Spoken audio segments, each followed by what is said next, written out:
ආයිබෝවන් අපේ රස YouTube channel එක නැරඹීමට පැමිණි ඔබ ආදරයෙන් පිළිගන්නවා. අද මම ඔයගලන්ට පෙන්වන්න යන්නේ මුං යට ව්‍යංජනයක් කොහොමද බැදලා පියලි කරලා ගමේ විදිහට රසට පිළියෙල කරගන්නේ කියලා. ඉතින් මෙතන මම මුං යට ග්‍රෑම් 500ක් ගත්තා. ඒ වගේම මේකට අවශ්‍ය වෙනවා තව රම්පේ කරපිංචා, සුදු ලුණු බික් කීපයක්, කුරුඳු කැබැල්ලක්, ලොකු ලුණු ගෙඩියක් සහ අම්මිරිස් කරල් කීපයක්. මම ඉස්සෙල්ලා මේ වගේ තාච්චයක් ලිපේ තියලා මුං යට ග්‍රෑම් 500 මේකට දාලා මේක බ්‍රවුන් පාට වෙනකම් බැද ගන්න තමයි ලෑස්ති වෙන්නේ. ඉතින් මෙහෙම වදින ගමන් මතක තියාගන්න ලිපේ ගින්දර පොඩ්ඩක් අඩු කරලා මද ගින්නේ වගේ බැද ගන්න ඕන තමයි වඩාත් හොඳ. නැත්තම් මේක එකපාරට කර වෙලා යන්නත් පුළුවන්. මද ගින්නේ මේක නවත්තන්න නැතුව කලවම් කරනවා නම් තමයි අපිට හැම ඇටයක්ම ගානට කටින් හැපෙන කඩල ඇටයක් හැපෙන සයිස් එකට මේක බැද ගන්න පුළුවන් වෙන්නේ.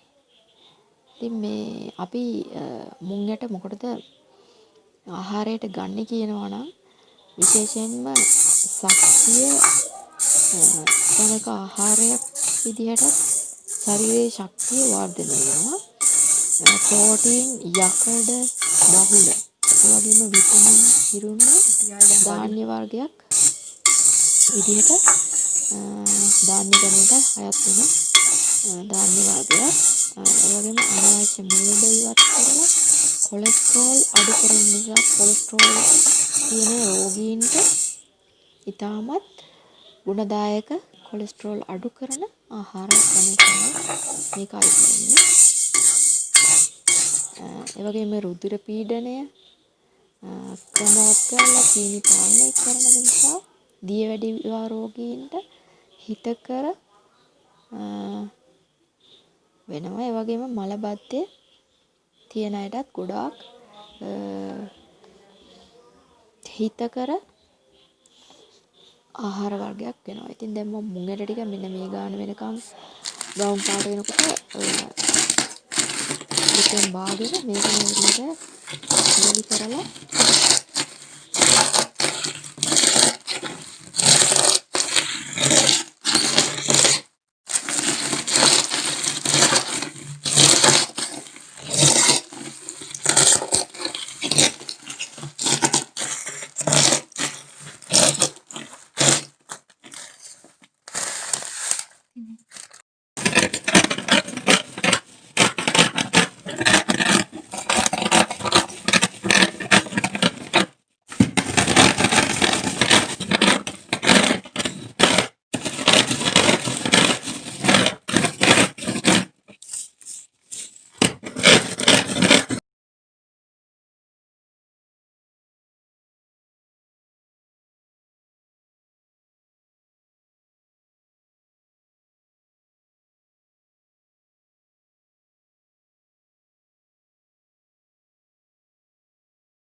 ඊළඟට මේ පියලි කරගත්ත මුං යට ටික භාජනයකට දාලා ගල් ගතිය වැලි ගතිය තියෙන්න පුළුවන් මේ වගේ. මොකද මුං යට වගේ ඒවා බිම දාලා තමයි ගොඩක් වෙලාවට වේලන්නේ.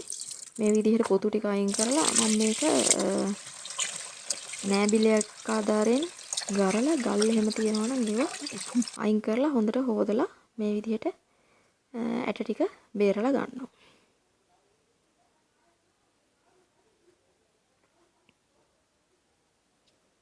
ඊට පස්සේ භාජනයකට දාලා පිළියෙල කරන්න තමයි ලෑස්ති වෙන්නේ. මේ විදිහට දාගෙන මේකට අවශ්‍ය ද්‍රව්‍ය ඊළඟට කපලා දාගන්න යන්නේ. ඉස්සලාම මම සුදු ලුණු ගෙඩි ටික මේ විදිහට චොප් කරගෙන ව්‍යංජනයට එකතු කරගන්නවා. ඒ වගේම ලුණු කැබැල්ලක්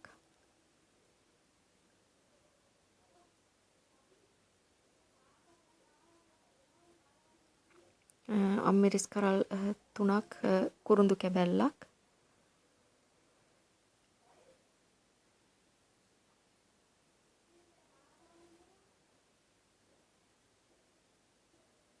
රම්පේ සහ කරපිංචා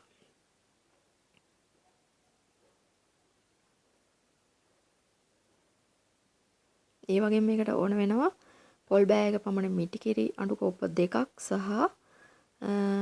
දී කිරි ස්වල්පයක් ඇට තැම්බෙන ප්‍රමාණයට අවශ්‍ය වෙනවා. මිටි කිරි සහ දී කිරි වෙනම තියාගන්නවා.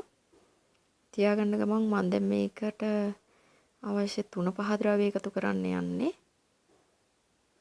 මේකට ඕන වෙනවා ලුණු කුඩු තේ හැන්දක් වගේ මාළුවේ ප්‍රමාණයට රස පදමට එකතු කරගන්න. කහ කුඩු තේ හැඳි කාලක් පමණ.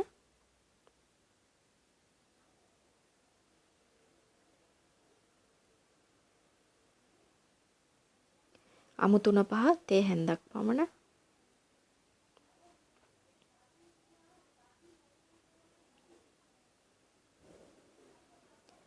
මිරිස් කුඩු තේ හැන්දක් විතර තමයි දාගන්නේ. මේක කිරට තමයි පිළියෙල ගත්තාම රසය ගුණය වැඩි වෙන්නේ.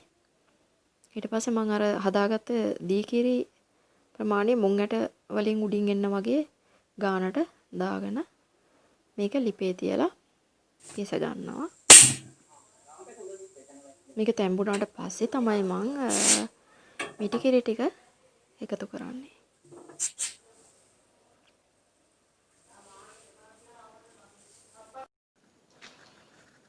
ඊට පස්සේ මෙන්න මේ ගානට තැඹුණාට පස්සේ ලිපේ ගින්දර ටිකක් අඩු කරලා